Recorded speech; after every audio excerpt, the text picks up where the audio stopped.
Hello, this is Daniel Mart, and today I'm going to be reviewing Transcendence, the newest sci-fi movie that premiered yesterday, and it stars Johnny Depp, Morgan Freeman, Bob Bettany, Rebecca Hall, Kate Mara, Cillian Murphy, and Cole Hauser. So um, yeah. Before I actually begin this review, since it did come out yesterday, the 18th. I'm filming this on the 19th, and it came out on the 18th of April. Um, you know, there may be some spoilers, so as usual, spoiler warning.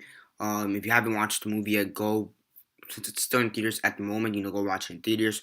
But depending on when you're watching this, if the DVD or Blu-ray's out, go check, go get it or rent it or get it through Netflix or whatever the case is. Because there may be, because I might spoil something for you guys. So as usual, 10 seconds for you guys to leave, starting now.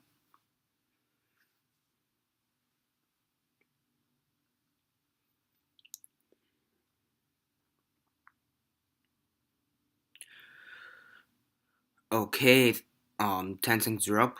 I think that was a bit more than 10 seconds. Sorry if it was, but whatever.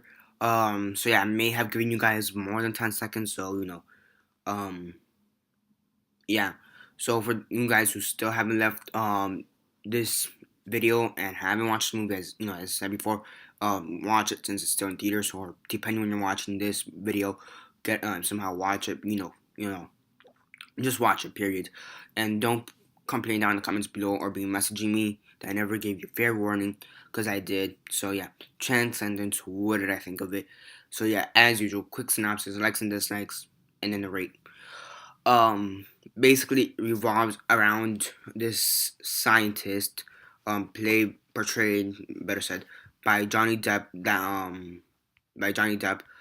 who's called Will Carter. Yeah, Will Carter. um Basically he gets shot at one of his presentations, and the and he doesn't really die immediately, but the bullet had some kind of radiation, and once it goes to the bloodstream, it's kind of basically fatal. So basically, he has about a month to live. So basically, his wife and one of his friends decided to upload his conscious, his his thoughts, memories, everything onto a computer. Just download it and it can be an I guess. You know, AI, however you want to say it. AI, whatever, artificial intelligence, but whatever, AI. Um, so yeah, eventually it does become an AI, artificial intelligence in his computer, and he's basically gaining more and more power. But in doing so, he's at the same time helping humanity, because he's helping them rebuild certain not certain civilizations, but giving life to like smaller places that don't have that much um electricity or internet, or whatever the case is. At the same time, giving also helping develop the medical world with nanobots, um basically smaller robots, whatever. But at the same time, he's also becoming evil because he wants to like take over the world. And yeah, his wife is supportive, I guess you could say, or yeah, supportive um of this to an extent, and everybody else is like, no, don't do this, you should run away and whatever. So yeah, at the end, um Will Carter, Johnny Depp's character, turns back into a human, or rebuilds his own body, I guess. And and then he ends up with his wife Evelyn. I'm assuming Carter too, played by Rebecca Hall. Yeah, Rebecca Hall. Um, yeah. So yeah, I lost my train of thought. Okay, yeah. So, no, now I got it back. So basically, he comes back as a human. I guess upload his consciousness into human after rebuilding his body. I don't know. They really don't explain that aspect in the film. And he dies with his wife because the wife was shot in an attempt to try to kill um, Johnny Depp's conscious in the computer. And basically, at the end, all hell goes to shit, and the internet and web and cyberspace and electricity as a whole, well, you know, those things, television, cell phones, computers just don't work anymore. They basically took down the power grid. So yeah, this movie was different. I will give it that. I mean, it is one of the few sci-fi movies that have kept me intrigued. Intrigued. That's not to really say. I mean, there are a few sci-fi movies I do like, and sci-fi is not really one of my favorite genres. I mean, for example, I did like Oblivion from last year. I mean, that was a very well done movie. I actually do like it more than this one. I will say that too. RoboCop, which was from this year, the remake. I guess you could call that sci-fi, and that was also pretty cool, pretty well done. But this one does bring a new aspect. The AI into artificial intelligence and all that to me. Because I really haven't seen any movies like this. That I mean I do know the concept, but I haven't really seen it in a movie because whatever. Just really don't like sci-fi, but this one kind of intrigued me, from all the commercials and promotions. So yeah, I'll give it that. Now this movie's about 2 hours long. I think it's like less. I think one 150, 155, somewhere around there. But it's pretty darn close to 2 hours long. So yeah, I mean, I will say the first 10 to 15 minutes of the movie were, they get me hooked, and we're well done. Then it basically slows down like a motherfucker. And I mean, after maybe the 20-minute mark, it just slows down. It's just like very slow, very slow, very slow. It's like basically build up to what's later gonna happen, and it's just very boring. Some more talking. I mean, I understood that there wasn't gonna be that much action. Um, so yeah, but I mean, just the way of setting him up, I guess, to do all these things was just boring. It just bored me, and then it really didn't pick up to about the 1 hour mark, and after that, it was just amazing. After the 1 hour mark, it was it kept me hooked again, and just the pacing sped up, and it was just very well done, very good. It really didn't have that many boring scenes anymore. It wasn't slow. Yeah.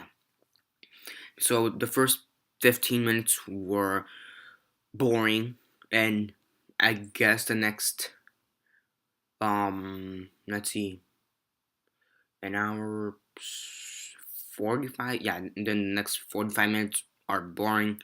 The first 15 are amazing. The next 45 are boring. Then the last hour is also pretty well done, amazing, and kept me hooked. So yeah, I mean, the pacing's not really odd. It's just that, yeah, the middle, not the middle, but the beginning of the middle, or whatever when I call it, was just boring. That's all I could really say. I mean, besides that, um, there was this one part. I think somewhere in the last half hour of the movie, I want to say that where Morgan Freeman's character and Rebecca Hall's character, and I think it was Paul Bettany's character. I want to say, yeah, I want to say Paul Bettany's character. Um, they're in the lab, and as they were entering, and they were in this elevator, and it was like maybe 2 to 3 minutes. This whole part was when they were in the elevator up until when they entered the lab, that the acting just felt forced. That really stood out in my opinion. I mean, the acting isn't really that great in this movie, but in that, specifically in that scene or sequence or whatever, the acting was just terrible. That was like complete bullshit. So, I mean, the acting is on and off. I mean, you do have your veteran actors such as Morgan Freeman, and Johnny Depp, who are doing, their best, who literally are trying. Then you have few who are like trying for the most part, such as Paul Bettany and Rebecca Hall. You have some that are barely trying. Cillian Murphy, for example. Um, so yeah, and then you have some that are just Cillian Murphy, Kate Mars, like whatever, and I really haven't, and also Kate Mars in this movie, and I really don't know much about Kate Mars. I think this is the first movie I've seen her in or anything in. So yeah, and the reason I'm going to Kate Mars because next year she's going to be in Fantastic Four, and if she acts the same way she did in this movie, well, shit, we're in trouble. That's all I can say. Um, yeah, I mean, the acting is on and off. It does get slow like a motherfucker in the middle, and another thing that do have to complain about is that the writing too is kind of shaky at times. So that is complete. Now, I know now. It sounds like I'm just bashing this movie, but actually, this movie does have a few good things.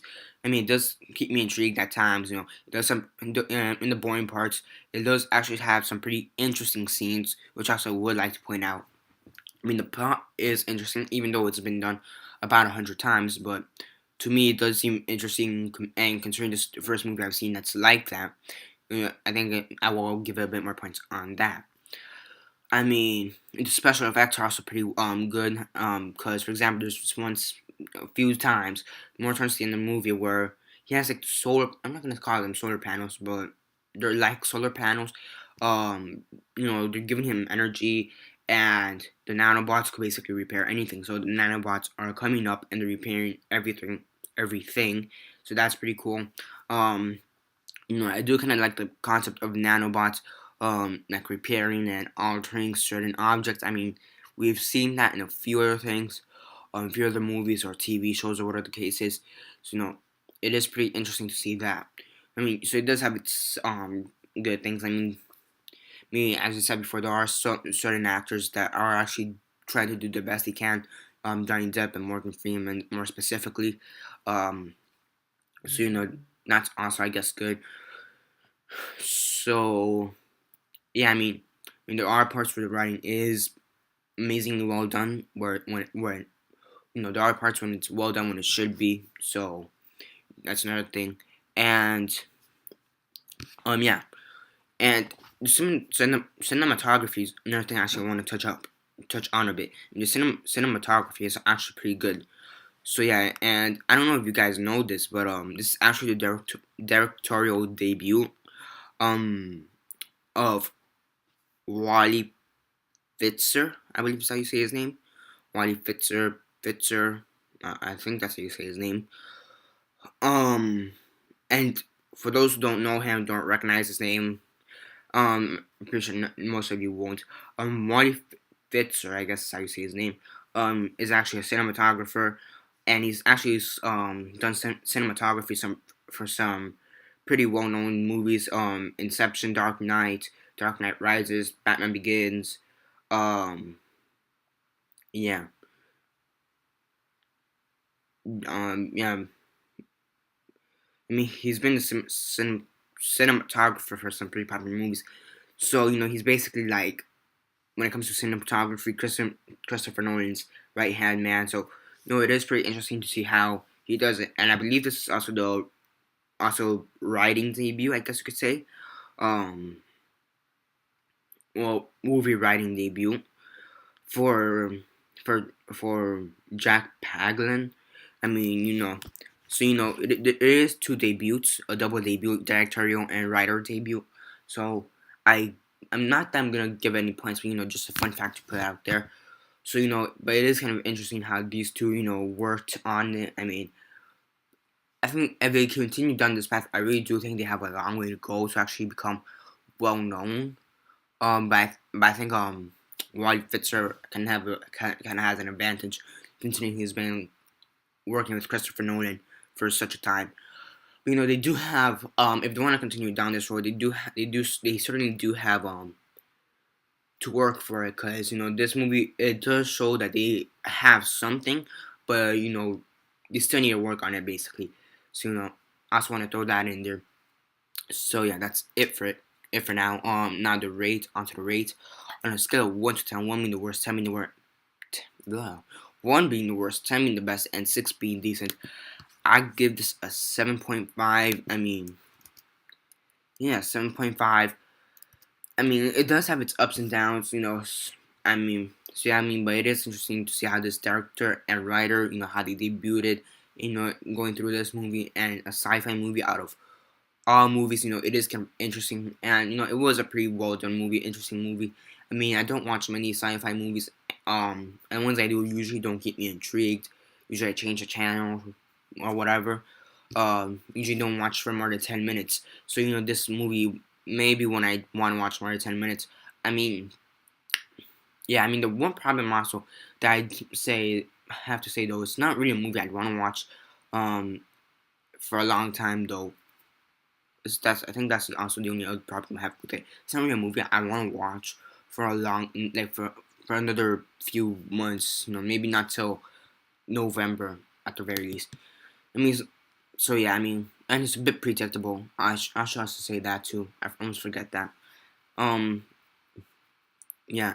I think the only reason I wouldn't want to watch it in like almost immediately after it gets out of theaters, like catch on my TV or get on Blu-ray or whatever the case is because again I don't really like that much sci-fi movies, and I do think there are other movies I'd want to get before Transcendence, or so yeah. Just wanted to throw that out there too, and it is a bit predictable, I should also say. As I said before, there are some pretty well done things. The writing at certain parts are good where it should be. The special effects are good, and the acting for certain actors is good, which is good, and the plot was intriguing. But there are other bad things. Writing's not that good at other times. Same thing with the acting, and then there's a huge slow part for 45 minutes. Sorry, 7.5 out of 10 is what I give it. So yeah, sorry. So that's basically it. Remember to subscribe if you're not already subscribed, and do movie reviews, TV show reviews, and comic book reviews. And sorry, yeah, I don't know. And yeah, besides that, whatever, subscribe. Comment down below on your thoughts on Transcendence. Have you seen it? Would you think of it more than 7.5 or less than 7.5? And do you think that Wally, Pfister, and Jack Paglen will make another movie to get themselves more famous? And you think they'll have a breakthrough movie or whatever the case is? And what are your thoughts on that? And what's your favorite artificial intelligence movie? For me, it has to be Transcendence, considering it's the only one I've seen. Pretty sure in the future it will likely change my mind, but whatever. At the moment, it's just Transcendence, mostly due to the fact that I really haven't seen any other movie that's like this, artificial intelligence wise. Mostly because I don't watch so many sci-fi movies, but whatever. So yeah, what's your favorite artificial intelligence movie down on the bottom? What are your thoughts on Transcendence? And what do you think about Jack Paglen and Wally Pfister? Do you think they're eventually going to have something to breakthrough movie? Comment all that down below. And yeah, besides that, remember to subscribe, comment, share on Facebook, Twitter, or MySpace, or whatever you guys prefer. And that's basically it for now. This is Daniel Mart signing off.